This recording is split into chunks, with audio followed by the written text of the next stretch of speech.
эфире программа «Актуальное интервью». В Якутске с рабочим визитом находится председатель Комитета по природным ресурсам, собственности и земельным отношениям Государственной Думы Российской Федерации Николай Николаев. Николай Петрович, здравствуйте. Здравствуйте. Какие изменения вносятся в федеральный закон по предоставлению гражданам земельных участков, находящихся в государственной или муниципальной собственности в регионах Дальневосточного федерального округа? Это связано с программой «Дальневосточный гектар»? Ну, это как раз и есть закон о так называемом дальневосточном гектаре. И надо сказать, что уже вот за последние 2 года мы несколько раз возвращаемся к этому закону. Почему? Дело в том, что это абсолютно уникальная новая программа предоставления земли на Дальнем Востоке. И понятно, что опыта такого, его просто нет.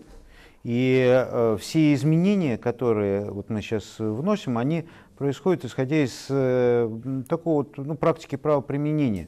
Что-то не учли раньше, да, что-то.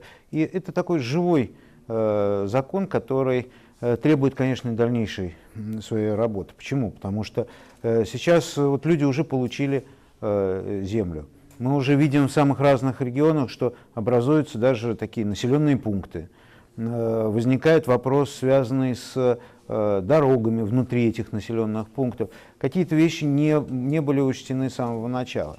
Но вот сейчас правительство внесло закон, это предложение об изменении закона о дальневосточном гектаре в части исполнения поручения президента о возможности предоставления этих участков земли нашим соотечественникам. Тем людям, которые хотят переселиться обратно в Россию, и им будут предоставляться определенные, не только право получить этот дальневосточный гектар, но и определенные даже льготы для этого. Я думаю, что это такая наша общая национальная задача, это развить Дальний Восток, вот, восточную часть нашей страны, поэтому это требует, конечно, постоянного внимания, в том числе и со стороны законодателей. А закон, который вступит в силу с 1 июля, ужесточает требования к застройщикам. Это как-то скажется на рынке, на ценах? Дело в том, что проблема вообще долевого строительства, это уже как притча во языцах у нас. Потому что сколько существует долевое строительство, а дело в том, что вот та форма долевого строительства, которая сейчас работает, она родилась-то в 90-е годы не от хорошей жизни. Просто нужно было привлекать средства, нужно было решать задачу по строительству жилья. И мы видим, что та модель, которая сейчас работает, она, невзирая на какие-то изменения, попытки ее, так сказать, доработать, отшлифовать, но каждый год она приносит 40-50 тысяч обманутых граждан. И поэтому то вот решение стратегическое, я считаю, вот такое исключительно важное решение, которое принял президент в конце прошлого года о необходимости изменения самой модели финансирования жилищного строительства, оно исключительно важно. И вот те законы, которые мы сейчас принимаем, и тот закон, о котором вы говорите, это направлено прежде всего меры на переход на новую модель, когда люди уже не будут просто отдавать деньги застройщику, который неизвестно, как их будет тратить. Я ничего не хочу сказать, конечно, есть и порядочные застройщики, но есть, к сожалению, и мошенники. Но это мы должны защитить людей.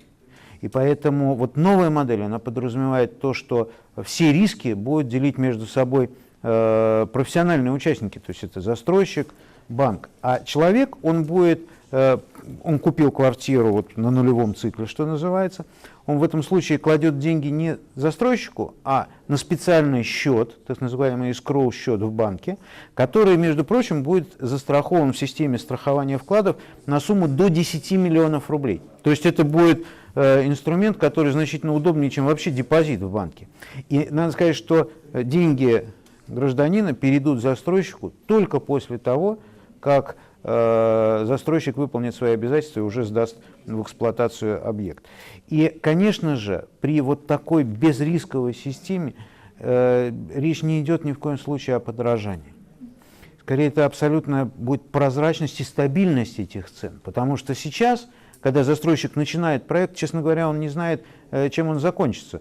Нужно ли ему будет привлекать срочно деньги под какие-то огромные кредиты, или ему нужно будет срочно вкладываться в какую-то рекламу, которая привлечет к нему новых и новых покупателей, которых ему не хватает, он этого не знает. Поэтому это все закладывается сегодня как раз в стоимость квадратного метра. Мы же хотим сделать, чтобы это была прозрачная система, абсолютно безрисковая для граждан, а значит стабильная и абсолютно понятная с точки зрения и цены тоже.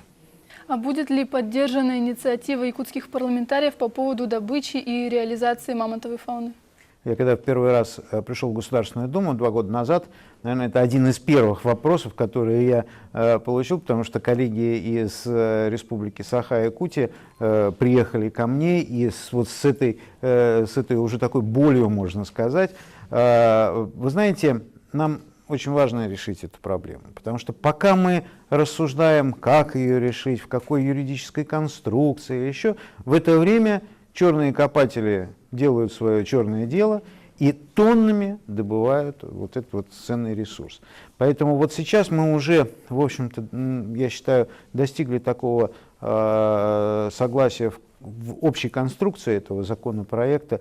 И, конечно, приложим сейчас все усилия, и в том числе со стороны нашего комитета, чтобы в конце концов решить эту проблему, сделать вот уже существующую, да, вот эту модель, существующий вид деятельности законно. А что вы думаете о внесении поправок в закон о недрах в плане участия недропользователей в социально-экономическом развитии на территориях, на которых они осуществляют свою деятельность? Знаете, нужно же понимать, для чего эти предложения. Эти предложения, они только для того, чтобы помочь региону дополнительно наполнить бюджет. Но я считаю, что вот та мера, о которой вы говорите, это только точечно. Мы не должны здесь решать эти вопросы фрагментарно, я считаю. На площадке Государственной Думы и правительства сейчас очень активно обсуждается вопрос вообще межбюджетных отношений.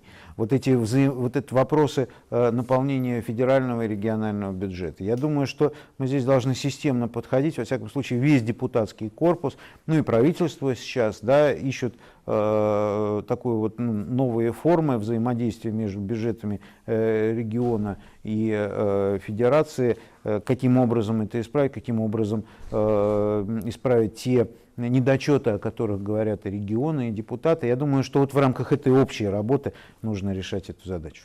А какие актуальные изменения будут внесены на федеральном уровне по любительскому рыболовству? К сожалению, законопроект о любительском рыболовстве – это, что называется, законопроект с тяжелой судьбой. Он уже находится в Государственной Думе, если не ошибаюсь, с 2012 года, и уже претерпел определенные, так сказать, изменения. Мы сейчас приступили к работе, все-таки вот взялись за это дело, чтобы в конце концов довести его до конца. Там есть очень много позиций, которые очень волнуют северные регионы и жителей Республики Саха-Якутия. Это прежде всего вопросы, связанные с сетным ловом, использованием сетей. Там мы предусмотрели, что для любительского рыболовства на территории севера, да, там, Дальнего Востока это возможно использовать эти сети при соответствующей регистрации. Там есть вопросы, связанные с использованием рыбопромысловых участков. Мы сейчас собираем всю информацию из регионов, чтобы все-таки это учесть при рассмотрении. Дело в том, что огромная страна. И ситуация, вот, что такое рыбак, да, там, любитель, например, здесь и где-нибудь на реке Кубани, это абсолютно разные вещи, но закон федеральный, мы должны учесть все нюансы. Поэтому мы сейчас взялись за эту работу, в конце концов подняли, что называется, из архива этот законопроект, и я уверен, что в самое ближайшее время мы эту работу закончим, в конце концов страна получит нормальный, актуальный и, главное, полезный закон о любительском рыболовстве. И последний вопрос. Будет ли поддержана инициатива республики в части проведения в 2019 году Национального лесного форума? Национальный лесной форум – это проект, который реализуется под эгидой Государственной Думы. Его задача основная – это привлечь на одну площадку не только тех, кто занимается, не только лесопромышленников, да, те, кто рассматривает, например, лес как, прежде всего, источник древесины, но всех, кто заинтересован в использовании леса. Это и охотники, и те, кто занимается сбором дикоросов, это и недропользователи, это экологи, представители муниципалитетов. Нам в этом году удалось уже сейчас провести 3 этапа, еще предстоит 2, и в конце мы будем собирать такой форум в Москве, чтобы подвести итог и наметить на будущее планы. И, конечно же, Якутия как регион, который здесь 20% леса всей России. Конечно, мы должны здесь провести такой форум и здесь обсудить тоже все моменты, которые связаны с использованием лесов в регионе. И тоже вопрос использования особенностей, да, использования лесов на севере, использования, учет интересов коренных малочисленных народов севера. Я думаю, что мы, конечно же, должны к этому двигаться. Спасибо большое за беседу. Спасибо. Я напомню, это была программа «Актуальное интервью». Всего доброго и до встречи в эфире.